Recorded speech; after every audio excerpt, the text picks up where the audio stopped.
Hello दोस्तों, आप सबने आयोग का नोटिस देख ही लिया होगा कि जब इधर हम लोग ट्विटर अभियान चला रहे थे तो आयोग अपना तुगलकी फरमान जारी किया हुआ तैयार कर रहा था। अंततः उसने वन शिफ्ट वन एग्ज़ाम को नहीं माना और नोटिस जारी कर दिया। और पिछले एक महीने से हम लोग इसी अफवाह में थे कि एग्ज़ाम अक्टूबर में होगा कि दिसंबर में होगा कि अप्रैल में होगा, और हम लोगों की सही से पढ़ाई नहीं हो पाई और आंदोलन भी हम लोगों ने किया, लेकिन कोई उसका असर नहीं हुआ। अब एक नोटिस आ जाने के बाद सभी लोग पैनिक हो गए हैं, क्या किया जाए एक महीने में। तो उसको लेके हमें एक एनाकोंडा रणनीति बता रहे हैं। एनाकोंडा रणनीति का मतलब है कोई नहीं, ये IR में प्रचलित शब्द है कि जो चीन ताइवान के प्रति रणनीति अपनाता है, या कोई एक छोटा सा देश किसी एक शक्तिशाली देश से कैसे बचाव करता है। यानी कि ऐसे हम लोग इतने कम समय में कैसे इतने बड़े सिलेबस को कवर करें और साथ ही साथ वन शिफ्ट वन एग्ज़ाम के लिए अपने हक मांगने के लिए आंदोलन भी करें। इसके लिए आंदोलन तो चल ही रहा था ट्विटर कैंपेन पे। अब 11 नवंबर को हमारे जो साथी लोग हैं वो और उत्कर्ष भैया के नेतृत्व में जो ग्रुप चलता है जय हो स्टडी, उन्होंने आंदोलन का डेट 11 नवंबर निर्धारित किया है। अब आंदोलन एक बार ज़मीनी स्तर पे होगा, तो उसमें जो लोग इलाहाबाद के साथी हों भाग लीजिएगा, हम भी भाग लेंगे। और बाकी हम देख लेते हैं कि कैसे कैसे इस आंदोलन चलाने के साथ साथ हम लोग पढ़ाई को कैसे मैनेज करें। साथ ही साथ दो एग्ज़ाम हैं, यूपी PCS का, RO का। हमने जो 2023 में पेपर हुआ था PCS का और RO 2024 में का जो नकल होने की वजह से निरस्त कर दिया गया। तो हम देखते हैं कि कैसे कैसे कितने क्वेश्चन आए थे, हमारी प्राथमिकता किस किस विषय की होनी चाहिए। देखिए, इतिहास के 24 क्वेश्चन हैं 2023 में पूछे गए PCS में, और वहीं RO में भी 23 क्वेश्चन। आधुनिक भारत में कि कितना वेटेज था, इसमें 13, इसमें 16, मध्यकालीन के 6, इसमें 6, प्राचीन के 5, इसमें प्राचीन के 1 आए।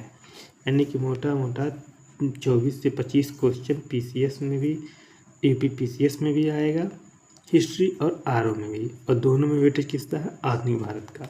और आधुनिक भारत पे हमें ज़्यादा फोकस करना। आधुनिक भारत में क्या क्या ध्यान रखना है, जैसे पहले जो याद करने वाली चीज़ है उसे डेली 10 मिनट 15 मिनट आप याद करिए। जैसे पत्र पत्रिका, संस्थाएं और गवर्नर जनरल के बारे में, और ऐसे और जो अधिनियम थे, और फिर 1857 से लेकर 1947 तक पूरा अच्छे से एक बार, चाहे स्पेक्ट्रम से चाहे लूसेंट से देख लीजिएगा एक बार। और साथ ही साथ लूसेंट का फैक्ट जरूर, लूसेंट का फैक्ट बहुत ज़रूरी है। और मध्यकाल के लिए इसमें देखिए सल्तनत, मुगल और सूफी संत, इतना जरूर कर लीजिएगा। और प्राचीन के लिए संध्या सभ्यता, वैदिक काल, 2 टॉपिक हो गए, बौद्धा जैना, और मौर्य डायनेस्टी, गुप्ता डायनेस्टी। इतना करने के बाद इसमें से एक टॉपिक और जोड़ लीजिए मिडिल हिस्ट्री में, विजयनगर साम्राज्य। बस इतना कवर कर लेंगे तो UP PCS में भी और RO में भी काम आएगा। हाँ, और साथ ही जो लोग BPSC दे रहे हैं, अगर देंगे, मैनेज कर पाएंगे, तो देखिए वहाँ भी हमारे हिस्ट्री का बहुत ज़्यादा वेटेज रहता है। और जो आप मौर्य डायनेस्टी, गुप्ता डायनेस्टी सब पढ़ रहे हैं, और बिहार से, इस बिहार स्पेशल में भी वही सब आएगा, ज़्यादा कुछ नहीं पढ़ना है। ये हो गया मॉडर्न हिस्ट्री। अब देखते हैं भूगोल। भूगोल की 24 क्वेश्चन PCS में आए 2023 में, फिर RO में आए 22 क्वेश्चन। हाँ, अब भूगोल के लिए क्या क्या, भूगोल में सबसे ज़रूरी है मैपिंग। इस 24 में 10 क्वेश्चन मैपिंग से दुनिया की पर्वत, पठार, झील, नदी, और इतना बिल्कुल याद होना चाहिए। और फिर इंडिया के बारे में, हमारे पड़ोसी देश किस किस से सीमाएँ लगती हैं, यहाँ भी पर्वत, झील, पठार के साथ साथ यहाँ की जनजातियाँ, ये सब करना चाहिए। और साथ ही साथ खनिज से क्षेत्र, वैश्विक स्तर पे भी देख लीजिए, भारत में झरिया कहाँ के खाने हैं, रानीगंज, ये सब आता रहता है। और इसमें विश्व भूगोल में एक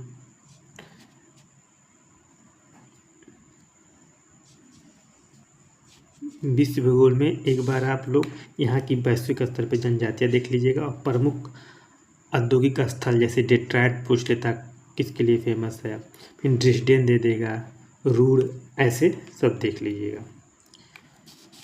ये सेम चीज़ें यहाँ भी सेम जो भूगोल में यहाँ था सेम वही। अब विज्ञान देखिए, विज्ञान में PCS में 2023 में 12 क्वेश्चन पूछा, लेकिन इसके पहले 15-20 क्वेश्चन पूछ चुका है। और देखिए RO में 15 क्वेश्चन पूछा था। इसमें सबसे ज़्यादा वेटेज किसका रहता है? सबसे ज़्यादा वेटेज बायोलॉजी का रहता है। और बायोलॉजी में आप क्या तैयार करेंगे? सबसे पहले विटामिन, फिर डाइजेस्टिव सिस्टम, फिर नर्वस सिस्टम, ये सब टॉपिक तैयार होना चाहिए। फिर बॉटनी में थोड़ा बहुत देख लीजिएगा पादप हार्मोन्स के बारे में। फिजिक्स केमिस्ट्री का स्पेसिफिक टॉपिक हम लूसेंट से केवल पढ़ लीजिएगा बस, और कहीं भटकने की जरूरत नहीं है। लूसेंट से कर लेंगे पूरा हो जाएगा। पॉलिटी से देखिए PCS में आए 22 क्वेश्चन, इस RO में आए 9 क्वेश्चन। अब पॉलिटी के लिए क्या करना है? पॉलिटी के लिए आप अगर लक्ष्मीकांत पहले से पढ़े हैं, आपका नोट है, उसे रिवीजन करिए, नहीं तो लूसेंट पढ़िए, किसी का एक मैराथन देख लीजिए। मैराथन देखते रहिए अपने आप, कहीं से जैसे इमरान सर एक पढ़ाते हैं, उनका मैराथन देख लीजिए। और बाकी जो स्टडी पे कुछ स्पेसिफिक टॉपिक दिया बताए हैं कि कौन से क्या पढ़ना है, उसे देख लीजिएगा। अब बाकी लूसेंट से प्रमुख अनुच्छेद और सब चीज़ें, और बाकी अनुसूचियाँ, भाग, ये सब, और कहाँ संविधान के स्रोत, ये सब बिल्कुल याद होना चाहिए। अब देखिए मेन चीज़ करंट अफेयर बहुत ज़्यादा डिसाइडिंग फैक्टर। 25 क्वेश्चन में करंट अफेयर 18 क्वेश्चन RO में। तो आप क्या करेंगे, कहाँ तक? जैसे मान लीजिए कि 10 नवंबर तक करंट अफेयर आप तैयार करिए। अगर दिसंबर में 7-8 पेपर होता है तो आप करंट अफेयर के लिए आय दृष्टि पढ़िए और घटनासार आ जाएगा, ये दोनों मिला के पढ़िए कोई, बस इसके अलावा कुछ नहीं। आय दृष्टि घटनासार मिला के कई बार पढ़ लीजिए। अगर 25 क्वेश्चन आएगा मान लीजिए, तो आप उसमें से 15 से 20 क्वेश्चन कर ले जाएंगे। और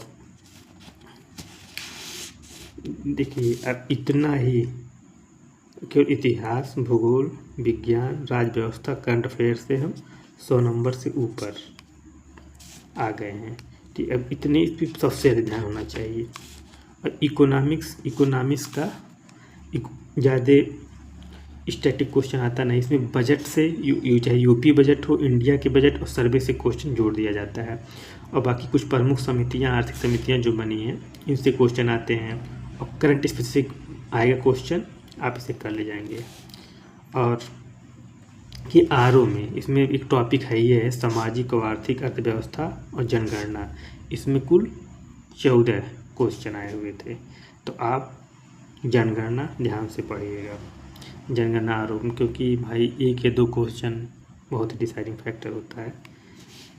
और इसमें जो आर्थिक अर्थव्यवस्था, इसमें एग्रीकल्चर का भी टॉपिक आया है RO में, तो इसको हम अपने चैनल पे 2 वीडियो डालें, आप लोग देखिएगा। बाकी और हम वीडियो एग्रीकल्चर के लिए ले आएंगे।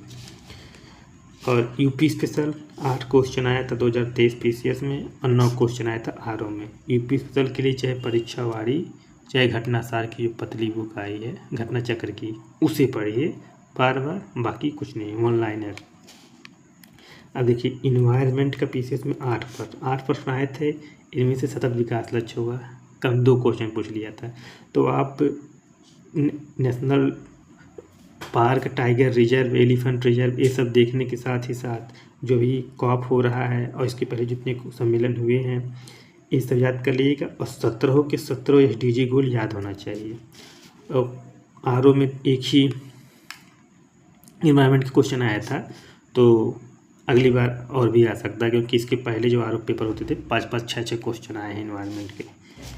अब विविध जो one liner GK type question, इसमें 12 पूछा गया, यहाँ भी 3 पूछा गया। जैसे आपको याद होगा पिन का फुल फॉर्म पूछ लिया था RO में, पोस्टल इंडेक्स नंबर, अभी की सरकारी योजनाएं करंट में आ जाएंगे। हाँ, रीजनिंग और मैथ कैसे से आप आधा घंटा अगर आप देंगे तो सीसेट भी आप तैयार हो जाएगा और पेपर देंगे इसमें भी हो जाएगा। हाँ, और जो लोग इन दोनों एग्ज़ाम के साथ बीपीएससी भी फोकस करना चाहते हैं तो उनके लिए ये है कि इन सब के साथ समय निकालते हुए 1 घंटा बिहार स्पेशल पढ़ें और बाकी 7-8 को हो जाएगा उसका 3 दिसंबर, 5-6 दिन उसे पढ़ लेंगे। और यहाँ आर ओ के लिए आप आधा घंटा हिंदी अभी से ही, आधा घंटा हिंदी अगर अभी से आप देंगे तो उधर 15 तारीख पर बिहार देने के बाद छुट्टी पाएंगे या 7-8 अगर यूपी देखे तो आप हिंदी 1-1 घंटा 2-2 घंटा देके आप कवर कर लेंगे। वासुदेव नंदन में जितना दिया है वो याद कर लीजिए, उससे बाहर कुछ आता नहीं। बस दोस्तों इतना ही, और बाकी आप सभी लोग जो 11 तारीख को आंदोलन होगा उसमें भाग लीजिएगा और साथ ही साथ पढ़ाई भी करते रहिए। देखने के लिए धन्यवाद।